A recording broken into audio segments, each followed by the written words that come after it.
One Palestinian protester was killed and at least 60 others were wounded in clashes with Israeli security forces in the West Bank and the Gaza Strip on Friday. Thousands of protesters took to the streets in a second day of rage following U.S.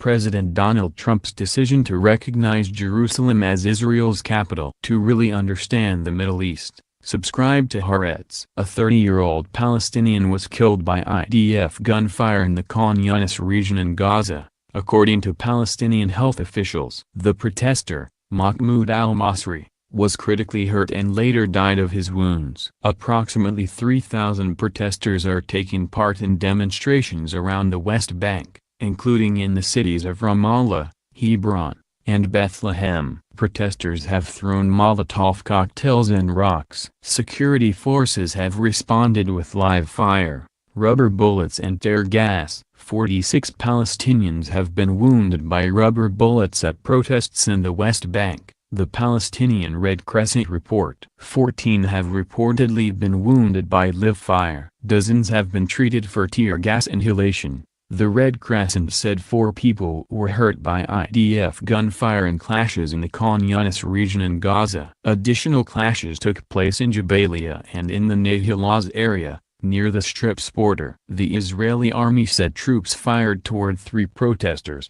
targeting their legs. A number of demonstrators have been arrested in Jerusalem's Damascus Gate, where skirmishes between Israeli police and Palestinian demonstrators took place after tens of thousands of Muslim worshippers attended Friday prayers at the Temple Mount Al-Aqsa Mosque.